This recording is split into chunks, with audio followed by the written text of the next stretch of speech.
देखिए, मैंने आपको 3 बातें बताई थी। धोखे से अमेरिका हमला करेगा, बात सच साबित हुई। दूसरी बात, मैंने आपको पहले ही कहा था कि यूएई के जरिए, इजराइल के जरिए हमला करवाया जाएगा, और देखिए यूएई ने ईरान के द्वीपों पर हमला किया। तीसरी बात, बड़ी जंग की तैयारी कर रहा है अमेरिका, और ये डील के लिए टाइम लिया जा रहा है, और मौका मिलते ही फिर से हमला होगा, और एग्जैक्टली वैसा ही हुआ। मेरे पिछले वीडियोस उठा के देखिए, जितने दावे हैं वो सब के सब फिर से साबित हुए हैं सही, और अब जंग छिड़ गई है यूएई और ईरान के बीच। और पिछले चंद घंटों के अंदर जो डेवलपमेंट्स हैं वो बड़े हैरान करने वाले हैं, और मैं आपको एक एक बारीकी सी चीजें बताता हूं कि कैसे ईरान के आइलैंड्स पर हमला हुआ, और कैसे यूएई पर ईरान ने हमला किया, और अमेरिकी जहाजों का क्या हुआ। देखिए, मैं आगे बढ़ूं, लेकिन उसके पहले एक बात यह कि जिस समय मैं अभी आपसे बात कर रहा हूं, 8 तारीख है, दोपहर का वक्त है, पूरे तेहरान में इस समय जश्न का माहौल है। अल्लाहू अकबर के नारे लग रहे हैं, और उसकी वजह है ईरान ने स्ट्रेट ऑफ हॉर्मुज में अमेरिका के 3 बड़े जंगी जहाज़ों को ज़बरदस्त नुकसान पहुंचाया है। ईरान का दावा है 3 बड़े जहाज़ों को सीधा हिट किया गया है मिसाइल के जरिए। देखिए ये पूरी कहानी कैसे शुरू होती है। बीती रात हॉर्मुज में अमेरिका के 3 जहाज़ों ने एंट्री करी बिना ईरान की परमिशन के। यूएसएस ट्रैक्स्टन, यूएसएस मैसन और यूएसएस राफेल पेलेट्रा, ये 3 जहाज हैं जिन्होंने कल एंट्री करी हॉर्मुज में। ईरान की नेवी की तरफ से वार्निंग दी गई कि आप हमारे एरिया में आ रहे हैं, ये प्रतिबंधित क्षेत्र है, इस पर आगे आप ना बढ़े। अपने हथियारों के साथ अगर यूएस के वॉरशिप स्ट्रेट ऑफ हॉर्मुज में अंदर आते हैं तो ईरान की सेना को क्या करना चाहिए था। ईरान की सेना ने तीनों अमेरिकी जहाजों पर जबरदस्त मिसाइल अटैक किया। अबू मेहदी मिसाइल्स फायर की गई, क्रूज मिसाइल्स फायर की गई, ड्रोन्स फायर किए गए, और बताया जा रहा है, जो खबरें आ रही हैं उसके मुताबिक अमेरिका के इन तीनों जहाजों को खासा नुकसान पहुंचा है। सेंटकॉम कह रहा है, अमेरिका कह रहा है, उसने ये बात मान ली है कि हाँ हम पर हमला हुआ है, लेकिन ये मानने को वो तैयार नहीं है कि जहाजों को नुकसान हुआ है। लेकिन आईआरजीसी ईरान का दावा है कि यूएसएस ट्रैक्स्टन, मैसन और राफेल पेल्टा जो है, ये तीनों को मिसाइल्स ने हिट किया है। ईरान की तरफ से ये वीडियो जारी होते हैं।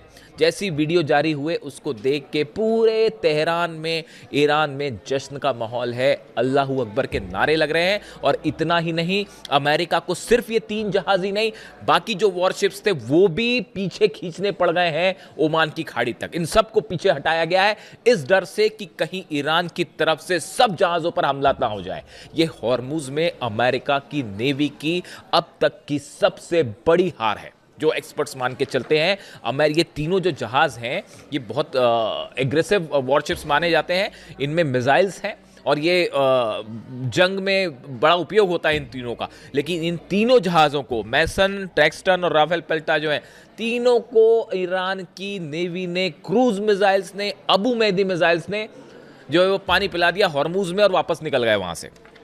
या हो सकता है तबाह भी हो गए। ये तीनों जहाज़ों को कितना नुकसान हुआ है वो धीरे से पता चलेगा। अभी ईरान का दावा है हमने सीधा हिट किया है मिसाइल से। अब देखिए होता यह है कि ये पूरा घटनाक्रम अभी हॉर्मुज में चल रहा है। इसी बीच यूएई की तरफ से ईरान के कुछ सैन्य ठिकानों पे और 3 आइलैंड्स पर हमले किए गए ड्रोन से। तेहरान में ड्रोन अटैक हुआ है, तेहरान में एक बार फिर ड्रोन देखे गए। मैं आपको लगातार ये बात पहले भी कह रहा था कि ये देखने के लिए कि डिफेंस सिस्टम कहाँ पे है, तेहरान पर जो है ड्रोन थे, लेकिन कल जो है वो ड्रोन, बाकायदा ड्रोन्स के धमाके सुनाई दिए हैं तेहरान में। वो ईरान ने अपने डिफेंस सिस्टम से उन ड्रोन्स को तबाह कर दिया। इसके अलावा बंदर अब्बास पोर्ट पर, सिरिक पे, करमनशाह पे और केशम के बहमन पोर्ट पर, ये 4 जगहों पर यूएई की तरफ से दागे गए ड्रोन्स और शायद मिसाइल से हमले की कोशिश की गई। ईरान की सेना ने ज्यादातर ड्रोन्स को और यूएई के मिसाइल्स को डिफेंस सिस्टम से मार गिराया है। देखिए ये बड़ा अचीवमेंट है ईरान का। ईरान की सेना का कहना है ये फायर किए गए थे लेकिन आसमान में ही हमने इसे गिरा दिया। ये इस बात का सबूत है कि ईरान का डिफेंस सिस्टम पहले के मुकाबले कहीं पावरफुल हुआ है। देखिए, हमने आपको पहले भी बताया जा कि F-35 जेट जब अमेरिका का गिरा था, वो किस तरह से गिरा था, इंफ्रारेड का इस्तेमाल करते हुए, साथ में काउंटर मिसाइल्स फायर करते हुए, जिस कोऑर्डिनेशन का ये बेहद आधुनिक तकनीक से ये प्लेन गिराया गया था। F-35 जेट गिराना आसान बात नहीं है। और अब जो है बताया जा रहा है कि ड्रोन्स भी निपटा दिए हैं यूएई के, और कुछ मिसाइल्स भी फायर की गई थी, उसको भी ईरान ने मार गिराया गया है। लेकिन टारगेट पे क्या था? बंदर अब्बास पोर्ट, जहां के आसमान में धमाके हुए। सिरिक पे हमला हुआ, वहां आसमान में धमाके हुए। केशम के बहमन पोर्ट पर जो है, यहां पर बताया जा रहा है कि एक ड्रोन से स्ट्राइक हुई, गिरा है ड्रोन। आसमान में तो धमाके हो ही रहे हैं, लेकिन वो गिरा भी है वहां पे। इस तरह से देखिए आप, बंदर अब्बास, सिरिक, करमनशाह, केशम, ये 4 जगह पर हमला किया गया यूएई की तरफ से। अब उसके चंद मिनटों बाद ही, जैसे ही यूएई की तरफ से ये हमला हुआ, उसके फौरन बाद ईरान ने यूएई पर बैलिस्टिक मिसाइल्स और ड्रोन की झड़ी लगा दी। नतीजा ये है, जो खबरें आ रही हैं, एक बार फिर फुजेरा पर बैलिस्टिक मिसाइल अटैक हुआ है और वहां पर आग लगने की खबरें आ रही हैं। दुबई में लगातार सायरन बज रहे हैं, अबू धाबी में सायरन बज रहे हैं, और बड़े ड्रोन स्ट्राइक हुई है यूएई के ऊपर। कितना नुकसान हुआ है, इसकी खबरें अभी आएंगी। लेकिन जैसा पहले से ये बताया गया था कि अगर किसी तरह के हमले होते हैं ईरान पे, तो यूएई पे बड़ा पलटवार होगा, और ईरान ने करारा जवाब दिया है। देखिए, मैंने आपको कल ही वीडियो में ये बात बताई थी कि यूएई के जरिए अमेरिका एक कोशिश कर रहा है कि ईरान के ऊपर हमला करने की, उसमें इजराइल को भी शामिल करने की कोशिश थी। इस बीच ये हॉर्मूज में जो जहाज़ निकालने वाला मामला था, ईरान की तरफ से वार्निंग दी गई, नहीं माने, और ये अचानक से तेज़ी से ये घटनाक्रम डेवलप हो गया। ये सब कुछ कब हो रहा है? जब बातें क्या चल रही थी कल, कि डील पर चर्चा हो रही है, एक प्रस्ताव भेजा है अमेरिका ने जिस पर ईरान पे चर्चा हो रही है। इस तरह की तमाम खबरें, तमाम दावे हो रहे थे इंटरनेशनल न्यूज़पेपर्स में, अमेरिका के पेपर्स में और मैगजीन्स में। इस तरह के दावे हो रहे थे मीडिया चैनल्स में कि अब जो है वो अमेरिका की तरफ से प्रस्ताव आया है और ईरान उस पर चर्चा कर रहा है और जल्दी फिर कोई डील हो सकती है। एक बात बताइए मुझे, मैं आपसे ये सवाल पूछना चाहता हूँ, जब करबला की जंग हुई तो यजीद की सेना से क्या इमाम हुसैन साहब ने डील करी थी? क्या इमाम हुसैन साहब ने किसी तरह का समझौता किया था? कतई समझौता नहीं किया था, और अब ईरान को भी किसी तरह का समझौता नहीं करना चाहिए, और ना ही ईरान समझौता करेगा। यहाँ पे यजीद की जगह डोनाल्ड ट्रंप खड़े हैं, बेंजामिन नेतन्याहू खड़े हैं, और इमाम हुसैन की जगह ईरान खड़ा हुआ है। बड़े सारे लोगों का ये मानना है, और इसीलिए आज तेहरान में जो तस्वीरें आ रही हैं, ईरान की सेना ने वो वीडियो जारी किया, जिसमें क्रूज मिसाइल्स फायर होती दिखाई दे रही है, जो अमेरिकी जहाजों को हिट कर रही हैं, और हॉर्मुज से वापस भागना पड़ा सबको। ये तस्वीरें देख के पूरे ईरान में, तेहरान में लाखों लोग सड़कों पे अपनी सेना के लिए नारे लगा रहे हैं। आप देखिए ईरान का जो मूड है, मैं हमेशा आपको ये बात कह रहा हूँ, देखिए पहले दिन से ये बात मैं आपको कह रहा हूँ। अक्सर लोग मुझसे पूछते हैं कि आप जो है वो डील के फेवर में क्यों नहीं होते, किससे डील की जाए? जो लगातार, जो बातचीत के दौरान हमले कर रहे हैं, लगातार धोखा मिल रहा है, जो अली खामेनी साहब का असैसिनेशन करते हैं, सुप्रीम लीडर का खून बहाते हैं, ऐसे लोगों के साथ क्या डील की जा सकती है? डील तो छोड़िए, बातचीत भी नहीं होनी चाहिए। हकीकत यह है, जो ईरान की जनता कह रही है, अब बात करने की भी जरूरत नहीं अमेरिका से, जो अमेरिका करना है कर ले, कोई जरूरत नहीं बात करने की। ईरान विजेता है, ईरान ने यह जंग जीती है, पूरी दुनिया इस बात को देख रही है। ऐसे में ईरान को कतई जरूरत नहीं है किसी भी तरह की बातचीत करने की। यह ईरान की जनता का मूड है, और जो डोनाल्ड ट्रंप को करना है कर लीजिए। डोनाल्ड ट्रंप का एक और बयान आया है कि अगर डील नहीं होती है तो ईरान में एक ग्लो देखा जाएगा, लाइट देखी जाएगी। कहने का मतलब है वो न्यूक्लियर अटैक की तरफ इशारा कर रहे हैं। इस तरह का बयान, इससे ज्यादा इर्रिस्पॉन्सिबल बयान और क्या हो सकता है? इससे बड़ा गैर जिम्मेदार बयान क्या हो सकता है कि वो कोई राष्ट्रपति जो है न्यूक्लियर हमले की बात करे? और अगर किसी में भी जरा भी समझ है इस बात की कि अगर ईरान पर न्यूक्लियर स्ट्राइक होती है, मान लीजिए कि अगर ऐसा कोई न्यूक्लियर स्ट्राइक होती है, नतीजा क्या होगा? पूरा रूस तक रेडिएशन जाएगा, पूरा अरब खत्म हो जाएगा, इजराइल पूरा एरिया नक्शे से मिट जाएगा। और उसके बाद अमेरिका पर क्या होगा? क्या न्यूयॉर्क बच जाएगा, वॉशिंगटन बच जाएगा? पुतिन क्या करेंगे और चाइना क्या करेगा? जितना बड़ा हमला यहां पे होगा, उतना ही बड़ा न्यूक्लियर अटैक फिर अमेरिका को भी देखना पड़ेगा।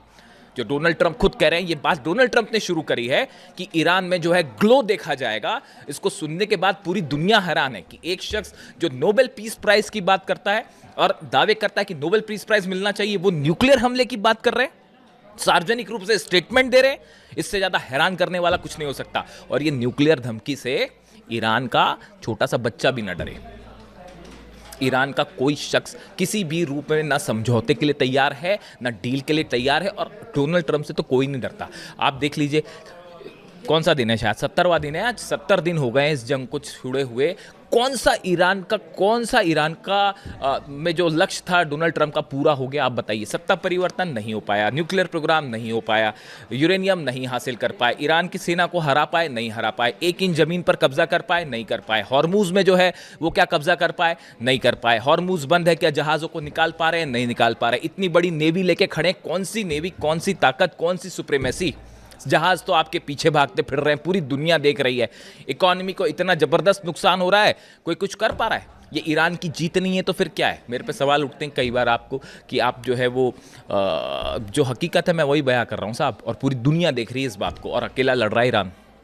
अमेरिका वहाँ पे कोई चीन की सेना मदद करने नहीं आई है, कोई रूस की सेना मदद करने नहीं आई है। जो कर रहा है ईरान अपने दम पे कर रहा है, किसी दूसरे देश से मदद नहीं ले रहा, और डंके की चोट पर लड़ाई हो रही है। अब सवाल है, अब देखिए फिर उसके बाद क्या हुआ जब ईरान की तरफ से ये दनादन मिसाइल्स फायर की गई। वो देखिए, मैं आपको पहले ये कह चुका हूँ, अली खामनेई साहब ने जो फॉर्मूला दिया है उसी पर ईरान की सेना, IRGC और अहमद वाहिदी साहब आगे बढ़ रहे हैं। और वो फॉर्मूला ये है कि सामने वाला जो हमला करे, अगर आप पे हमला होता है, आप उससे बड़ा हमला करके करारा जवाब दीजिए। आप पहले हमला मत करिए, लेकिन सामने वाला अगर हमला करे तो उसको मुंह तोड़ जवाब दीजिए। मैं आपको बता चुका हूं, अली खामनेई साहब के आखिरी चंद मैसेजेस में से ये एक मैसेज है जिसमें उन्होंने कुरान का हवाला देते हुए किसी कुरान की पंक्तियों का, आयत का जो है हवाला देते हुए उन्होंने ये बात कही थी कि अगर कोई आप पे हमला करता है, आप उसको वैसा ही जवाब दीजिए। और इसी लाइन पे ईरान की सेना चल रही है। किसी भी तरह से ईरान 1 इंच झुकने को तैयार नहीं है। और देखिए फिर हुआ क्या, जब ईरान की तरफ से मिसाइल्स फायर की गई, और ये बड़े बड़े जहाज जो हैं, नाम बड़े और दर्शन छोटे, इसीलिए कहा जाता है, हिंदुस्तान में कहावत चलती है कि नाम बड़े और दर्शन छोटे।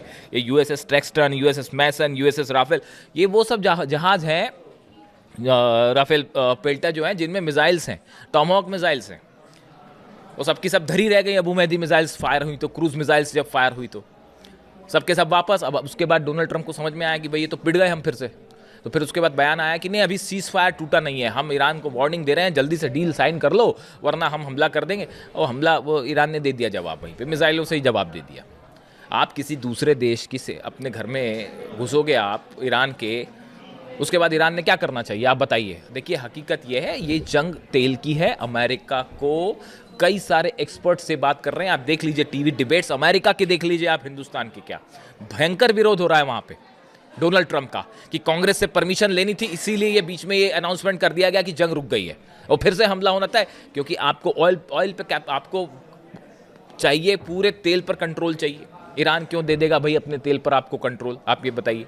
आप हॉर्मूज में आप घुस रहे हैं वहाँ पे अंदर अपने जंगी जहाज लेके, कोई शख्स आपके घर में अगर हथियार लेके घुस जाए, आप क्या करेंगे? डील करेंगे उसके साथ, बातचीत करोगे, क्या करोगे आप बताओ? इसीलिए मैं इस बात के फेवर में नहीं रहता हूँ। देखिए इंटेंशंस, अली खामनेई साहब हमेशा से बात कह रहे थे कि अमेरिका का इंटेंशन सही नहीं है। जब जहाँ इंटेंशन सही नहीं है वहाँ पे क्या डील और क्या बातचीत?